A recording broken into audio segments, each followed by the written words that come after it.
Hey everybody, today we are going to be talking about Kevin Kwan's new book, Sex and Vanity. You may recognize Kevin Kwan by his other very popular trilogy, Crazy Rich Asians. This is a trilogy that I really liked. I actually made a video about it a couple years ago when I first read all three of them. I really liked those books. The whole culture that's in it, just the idea of rich families and just the story, I just really liked it all. I just soaked it all up. And so with this book, in terms of similarities, this book here, Sex and Vanity, also has quite a lot of similarities to the other three in terms of the rich aspect. There are a lot of rich people in this too. There's also a wedding in this as well. So if you're looking for something from him that's totally different than Crazy Rich Asians, then I'm sorry, but that's not what you're gonna get out of this. There's going to be definitely that same kind of culture. It's not quite as intense as in terms of Crazy Rich Asians where there was a lot of tension between the mom and Rachel, the main character in that book. There's not really that part in here. There's no like tension between like families types things, but there's still all the main characters are really rich. And so in this story their main characters are Lucy, and then there's a boy named George, and then there's also another boy named Cecil, or maybe Cecil. I'm not quite sure how to say that, but that's the other character. And then there is Lucy's family and also Lucy's cousin Charlotte, who is a big part of the first half of the book. She's still in the other half, but she's more in the first half because she's going with Lucy, since Lucy's about 19, I think, in the first part of the book, and her cousin Charlotte is quite a few years older than her, and so she is like kind of almost chaperoning her, just kind of there to keep an eye on Lucy while they're in Capri for the wedding of Lucy's friend Isabel. Ponyo! So for this wedding, it's actually a week-long celebration. So they get to Capri a week early to do all these festivities that Isabel, the bride, has set up. So like there's a bunch of luncheons and then fancy dinners and different places that they go. They go on a fancy boat, like a yacht, and like they do all these activities before the actual wedding and reception and on all those things on the actual wedding day. And so this creates a ton of opportunity for them to travel around and look at all the different sites and all the beautiful waters and all these different areas and amazing buildings and amazing art. Lucy is an artist herself. She makes a lot of paintings, and she also is very knowledgeable about other artists and their works. And so she also enjoys seeing a lot of that kind of stuff while she's there too. And so at the very beginning of the book, once they get to Italy, Charlotte's really upset because she feels like she was expecting to have the hotel room that they were staying in to see the view of like the water and just like a really nice view, and it was like an alleyway that they were getting instead, and she was not happy about that. Rosemary's out and George's out, overhear Charlotte complaining about her room, and Rosemary's like, "Oh, you can take our room, that's fine. We've enjoyed it, but we have plenty of like opportunities to see it later and stuff. We've already enjoyed it so much. You can go ahead and have it." And Charlotte is like, "Oh, no, we could not take your room." And in my head, I'm like, just take her room. She's offering it to you and you're complaining and she's giving you a solution. But she's just like, "Nope, we're not taking it, no." And later she's like, "I cannot believe that lady just was like insisting we take her room. Can you believe her?"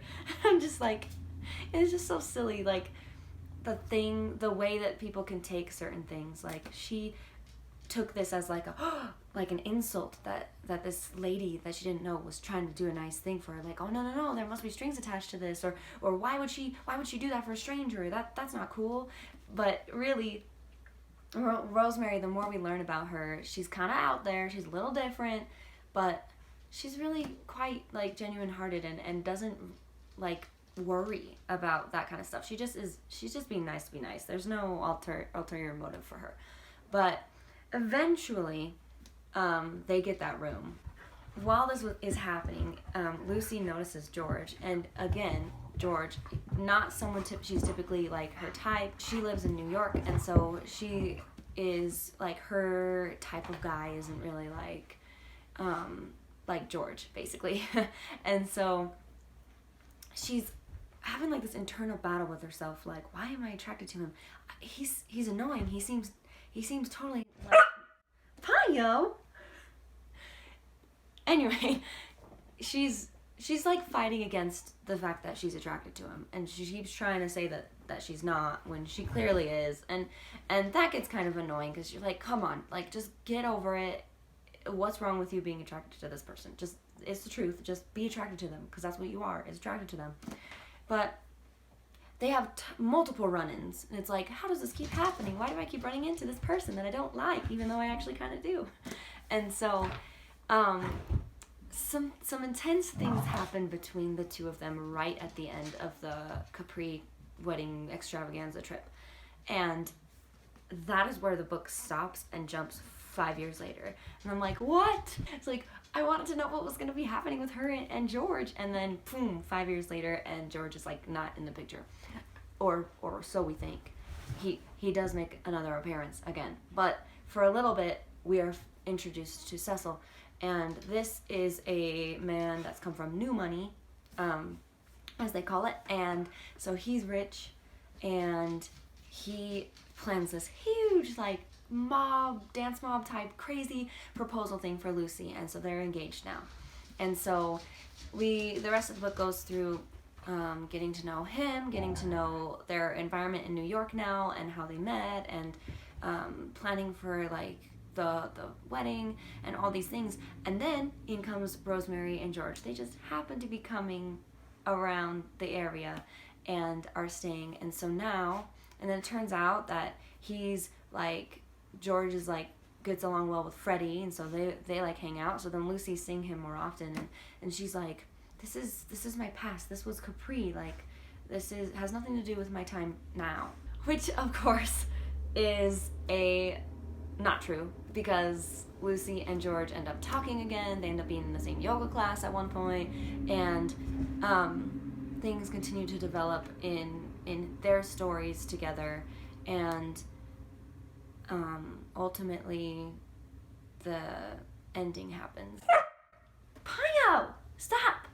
And I, of course, Ponyo! And before I go any further, I'm just gonna put a stop to it right there, because that is getting near the end of the book, and I do not want to put any spoilers of like how it ends, because yeah, I want you to read it for yourself. But anyways, I liked this book. I don't think I liked it as much as Crazy Rich Asians, any three of those books. I just really liked those a lot.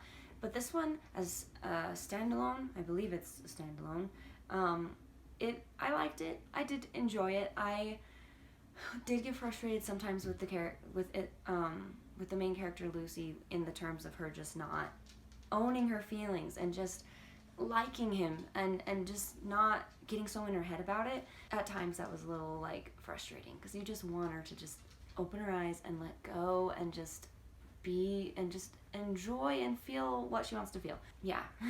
So if you were thinking about trying this book out, giving it a read, again, if you liked Crazy Rich Asians and you liked those elements in it, there are a lot of them in this book, so you'll likely enjoy this one as well. Sex and Vanity is a lot more present in the book than in the other books. So yeah, it gets a little bit spicier in this book, and I kind of like that, because I'm a fan of things like that in books, when it's not like constant but it's still in there. I enjoy reading that. So if that's a thing you like, then that's in this book as well. If you would like to read it, go for it. Let me know what you think about it. Let me know if you like it more or less than Crazy Rich Asians, if you read those. If you agree with anything that I've said, or if you disagree with what I've said, I'd like to hear it. But anyways, thank you for watching. We appreciate you. Yeah, we'll see you next time. Bye.